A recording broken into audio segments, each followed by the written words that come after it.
we're in a sovereign debt crisis, let's face it. And that started really with the war in the Ukraine. It was when the real interest rate started to diverge from the price of the sovereign, of the assets that are sound money, gold and Bitcoin.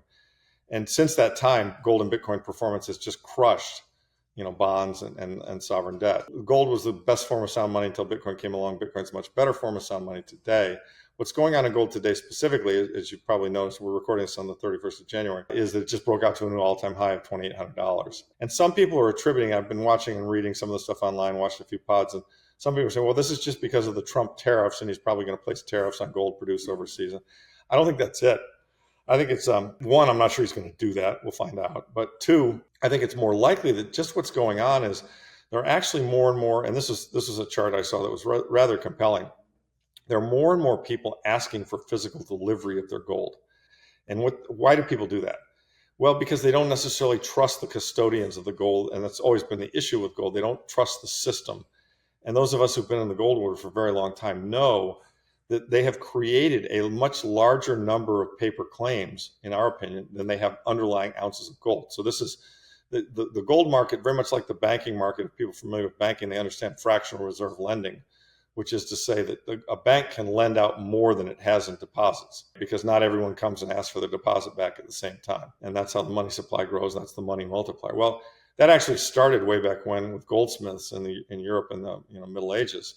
But it's continued to this day, where I think there are more paper receipts for gold than there are underlying ounces. The amount of that is up for debate, but it could be anywhere between 10 claims for every 1 ounce, 100 claims for every 1 ounce. So, what I see going on, what we can see in the data, is that there are big entities actually asking and saying, well, yeah, that's right. I know you say you're holding gold for me and I've got a paper claim for it. Why don't you send it to me? Why don't you actually give me the gold and I'll store it myself in my safe or my own depository? That started to really increase, which to me indicates that people are starting to say, hey, hang on a second. Maybe I don't trust these people who say they're holding my gold.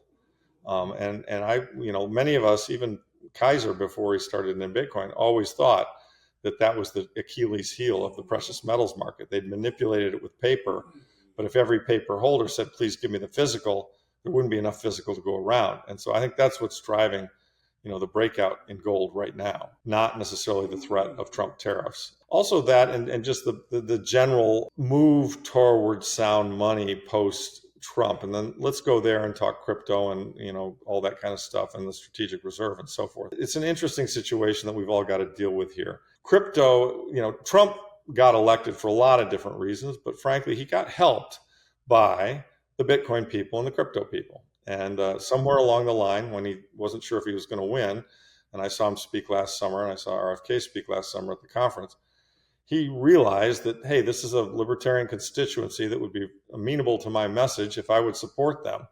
So he agreed to pardon Ross, which he lived up to that commitment.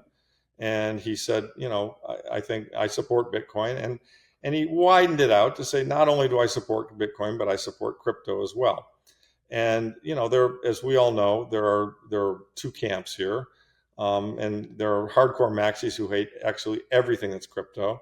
There are people who are, hardcore crypto and don't really believe in Bitcoin, they think, and so forth. But, and I personally think a lot of the crypto world is fraudulent and shitcoins and not worth the time of day and has done a lot to damage our cause. But let's face it, there are a lot of people in that area.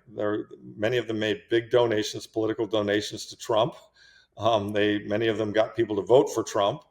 And so I think they feel, based on all of that they should have a seat at the table in, the Bitcoin crypto policy of the Trump administration.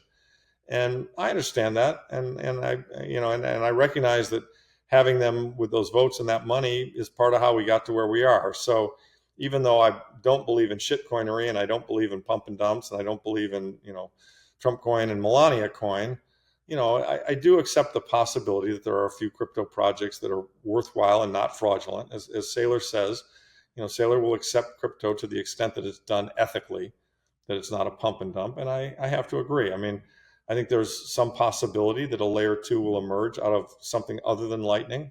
I mean, Lightning has not developed quite as quickly and as well as I would have hoped. And so I maintain an open mind for the possibility that there will be some valuable ethical crypto parts of crypto things that fit nicely with Bitcoin, where Bitcoin is the secure base layer of sound money.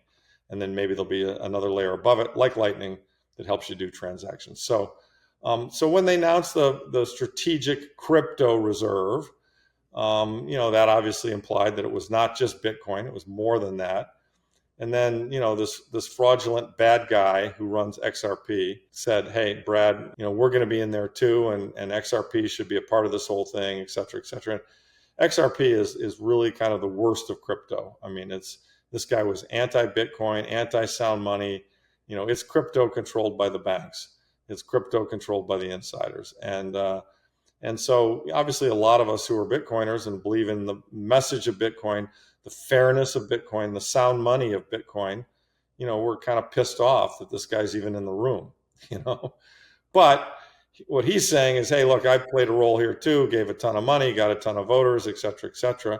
And so I think probably as a result of that, Trump can't just, thumb his nose at him entirely. And I think over time, what we've got to do is we've got to educate Trump that, that Bitcoin is the real deal and that crypto is not. And so I think that process is, I'm sure we're in the process of doing that. The people who are close to him. I mean, I think, Kennedy gets it, Vivek gets it, Caitlin Long gets it, and there will be, he will listen to a lot of people, and his views, and I think his views will evolve. My guess is he's a smart guy. His views will evolve so that he sees it very similar to how we see it. But for the meantime, we've got all this noise around crypto and XRP, which kind of sucks. It does. And to that point, I mean, JD Vance seems like he gets it. I mean, shoot, his son, Eric Trump, seems like he gets it. I mean, that talk he gave when you guys in the Middle East I was blown away. I was like, whoa, he sounds like one of us. Yeah. No, look, there's a lot, Manafort gets it. There's a lot of positive. I mean, we wanted the war to end tomorrow, Larry. That's the problem. We wanted the war to be done and over with, and that's it. All right, time to go home, boys. Absolutely. And I can't tell you, look, I have nothing but the best wishes for President Trump. I really hope he's successful in a lot of the things he's trying to do. But God damn it, why did he do Trump coin and Melania coin? It's just like, oh, come on, man. What are you doing? It was a payoff for Sachs and the boys, right? I mean, to me, like it was a payoff to the donors. I don't know. Maybe. I don't know. I think it's both. I don't know why. I think it's both. Trump loves to put his name on things, right? Like Trump has to put his name on stuff, right? And then it was a payoff. Yeah, as I said to a friend last night, a friend was like, well, yeah, but he sells Trump jerseys and he sells Trump knives, he sells Trump. And I'm like, that's okay. I mean, you sell me a jersey that has Trump on it, at least I'm paying some money, I'm getting a jersey. You sell me a knife, yeah, exactly. I'm getting the real thing. The problem with Trump coin is he's just selling you a dream. I've heard that they sold some and took some money out of the thing. And, as you and I both know, that's a fake dream. I mean, it's not going to pay off for you. It's going to be a shit coin. It's going to go to zero. So that's just very disappointing, very disappointing. But, look, with politicians, as in many things in life, you take the good with the bad. I mean, there's no doubt that the red team is a whole lot better for crypto than the blue team, and Bitcoin, I should say. I shouldn't even use the word crypto because I really don't like that word. So beggars can't be choosers. Yeah, exactly. I mean, right? Like a year ago, it's a whole different story we're talking, and it's like we're getting, Well, that's right. I mean, who would have thought?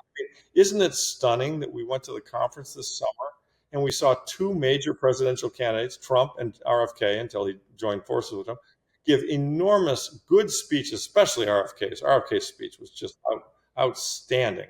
People should Google and listen to that on, the role of Bitcoin, in the economy. I mean, it's so positive that we've got people at that level thinking this through. And Scott Bessent, the new Treasury Secretary, I mean, how different is he than Janet Yellen, right? I mean, Yellen hates gold. Yellen was a total Keynesian. I mean, she's just the worst. And, Bessent loves gold. Bessent understands sound money. Bessent understands financial history. He said gold was his largest holding, and he's Bitcoin positive. So, and he's also said that, hey, we may need something a la Bretton Woods where we do some kind of a reset. And if we do, I want to be at the table. Well, what that all tells me in code is that, we're kind of setting up for some stuff that's going to be extremely positive for sound money assets, Bitcoin and gold, extremely positive. So I'm quite encouraged by, on balance, I'm quite encouraged by everything I see out of the administration. Yeah, I couldn't agree more. I think it's, Bitcoiners, we have to hold true to our ethos, and it's all roads lead to Bitcoin anyway, right? Like this, we wanted the fight to be over tomorrow. All roads lead there. We know that it's the Trojan horse, and I think that's, like you said, we have to take the good with the bad, and that's it. But it all does funnel there, and all you have to do is look at what are our enemies doing. Like you don't see Putin buying XRP or Ethereum, or like you don't see those things happening, right? Like watch people's actions, not their words, and I think that should give people sound money, good, the freedom fighters. That should give you the hope and sleep easy at night. It does. I mean, look, we here's the great news. I mean, we really are winning. I mean, it's just getting overwhelmingly obvious that we're winning, and so we're about to enter that really steep part of the slope of the curve, which is why it's extremely hard to predict where we're going. I mean, whether it's 200 or a million. I mean, it's somewhere in that range, but we're going higher. I mean, a lot higher. So, and I'm here for it. I mean, it works for me. I mean, but I'm also here because, it's not just number go up. I mean, I'm here for Bitcoin defunding the governments and, maybe, ending the wars and so much other bad stuff that these large sclerotic governments have done. And they've done just so much bad stuff. And, it's so refreshing to see the younger generation understand that and recognize that this is the solution, that Bitcoin is the solution to these problems. Absolutely. In saying that, we want to go back really quick to the gold thing. Do you have a ratio? Is there a Lepard model where because you've always said gold moves first and snuffs things out, and then Bitcoin rips, after that, and Bitcoin really is the mover, right? So if you want the answer to that question right there, and you like that spicy clip, check it out here. Come on, we'll see you in there. But if you want the full interview in its entirety, all the spicy clips put together, and you're not going to want to miss it, believe me, then check that out here. Go on, we'll see you in there. Do it.